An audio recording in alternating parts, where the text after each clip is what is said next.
एक ऐतिहासिक क्षण. 28 मे 1953 बरोबर 1 वर्षापूर्वीची याच दिवशी मी एव्हरेस्ट शिखर सर करण्याचा प्रयत्न केला होता. पुन्हा आज याच दिवशी 1 वर्षानंतर आम्ही तोच प्रयत्न करत होतो. एक शेर्पा, हिलरी, ग्रेगरी, लो आणि मी असे आम्ही 5 जण होतो. सकाळी 9 वाजता 2 तुकड्या करून आम्ही चढायला सुरुवात केली. प्रत्येकी सुमारे 25 किलो वजनाचे सामान पाठीवर घेऊन आम्ही चाललो होतो. आमच्यापुढे गेलेला लो व ग्रेगरी यांच्या तुकडीनं बर्फाच्छादित खडकावर कुऱ्हाडीने पायऱ्या खोदून ठेवल्या होत्या. त्यामुळे आम्हाला वर चढताना त्रास कमी होत होता. दुपारच्या सुमारास आम्ही पहिल्या तुकडीला गाठलं. एका उंच कड्याशी आम्ही पोचलो.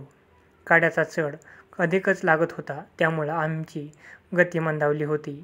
पायाखालचा बर्फाचा थर अधिकच टणक जाणवत होता.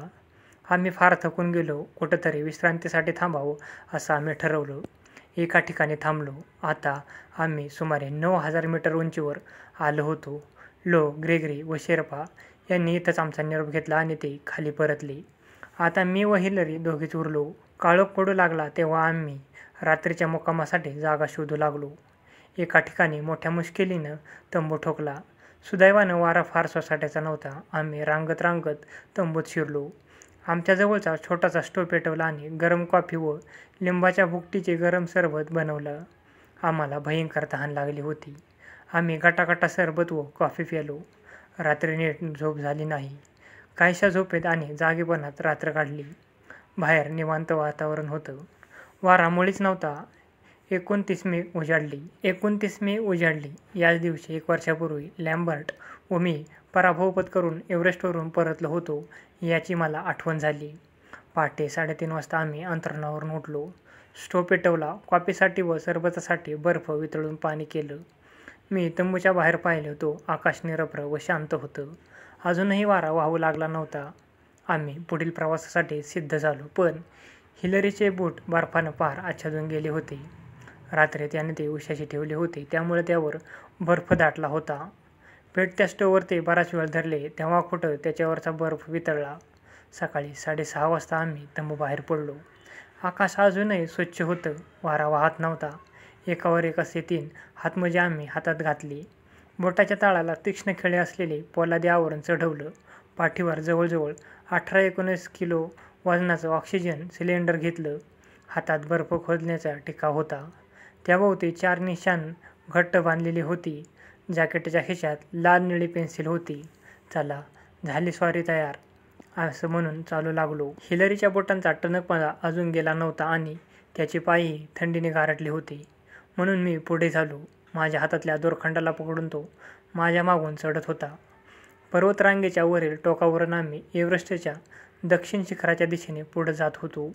1 वर्षापूर्वी लॅम्बर्ट व मी इथूनपर्यंत पोचलो होतो व त्यावेळी हवा कितीतरी थंड होती. आज मात्र स्वच्छ चकचकीत ऊन पडलं होतं. हिलरीचे बूट आता नरम झाले होते, त्यामुळे तो आता पुढे झाला व मी मागं पडलो. आळेपाळ्यांना आम्ही मागंपुढं होत होतो. एव्हरेस्टच्या दक्षिण शिखराच्या टोकावर 29 मे सकाळी 9 वाजता आम्ही पोचलो. 10 मिनिटं आम्ही तिथं थांबलो. तिथून 100-1 मीटर पर्वतरांगेचा कडा चढून गेल्यावर आम्ही एव्हरेस्टच्या मुख्य शिखरावर पोचणार होतो. पण हे पुढचं 100 मीटर चढणं अवघड होतं. कडा एकदम अरुंद आणि सरळ उभा होता. उजव्या किंवा डाव्या बाजूला किंचित जरी तोल गेला असता तरी कपाळमोक्ष झाला असता. आम्ही दक्षिण शिखरावर प्रथमच थोडं खाली उतरून नंतर मुख्य शिखराच्या दिशेने वर चढू लागलो. पायाखालचा बर्फ सरकण्यात सतत भीती वाटत होती. हवा अजूनही छान होती. आम्ही थकलो नव्हतो, परंतु श्वासोच्छ्वास घ्यायला मात्र दोघांनाही त्रास होत होता. हळूहळू थांबत आम्ही तो कडा ओलांडून पार वर करत होतो. प्रत्यक्ष मुख्य शिखरावर पोचण्याचा मार्ग आता फक्त एका अडथळा उरला होता. खडकाचा एक उंच सुळका आमच्या वाटेत उभा होता. तो ओलांडून किंवा त्याला वळसा घालून गेलो की आम्ही शिखरावर पोचणार होतो. सुळक्याची आणि आमच्यामध्ये फक्त एक अति अरुंद व चढ असलेली बिकट वाट होती. हिलरी सावधपणे पुढं झाला. अतिशय काळजीपूर्वक तोल सावरत बेतानं त्या उंचवट्यावर चढला. मोठ्या प्रयासानं आम्ही तो सुळका पार केला व सुटकेचा श्वास टाकून मागं पाहिलं. मी वर नजर टाकली. आता शिखर अगदी जवळ आलं होतं. यश समोर दिसत होतं. हृदय धडधडू लागलं. आम्ही आणखी वर चढू लागलो. वाटेत अजूनही मोठमोठ्या हिमराशी होत्या. त्या एकामागून एक ओलांडून आम्ही अधिक वर चढत होतो. बस, आता फक्त एक हिमराशी वाटेत होती. तिथं क्षणभर थांबलो. हिलरी व मी एका दोरखंडाला धरून वर चढू लागलो. हिलरी पुढं आणि मी त्याच्या मागं सावध आणि सावकाश शिखराच्या दिशेने वर जात होतो. आणि आमच्या आयुष्यात एक महान क्षण आला. अखेर आम्ही एव्हरेस्ट सर केलं. त्या शिखरावर पोचलो. हिलरी प्रथम आणि मी लगेच त्या पाठोपाठ. अपयशाने खचून न जाता अखेर 7व्या खेपेस एव्हरेस्टवर पोचण्यात मी यशस्वी झालो. आम्ही सभोवर नजर टाकली. मेलरी व आर्विंगची साहजिकच आठवण झाली. 1924मध्ये एव्हरेस्टवर जाण्याच्या प्रयत्नात ते कुठेतरी बेपत्ता झाले होते. त्यांची कुठेही काही चिन्ह दिसत का हे पाहिलं, पण नजरेस पडलं नाही. जगातील त्या सर्वोत्तुंग शिखरावर एव्हरेस्टवर गेल्या 33 वर्षात आमच्या आधी कित्येक शूर आणि थोर गिर्यारोहकांनी चढून जाण्याचा प्रयत्न केला होता. त्यांनी निकराची झुंज दिली, परंतु त्यांना यश मिळालं नाही.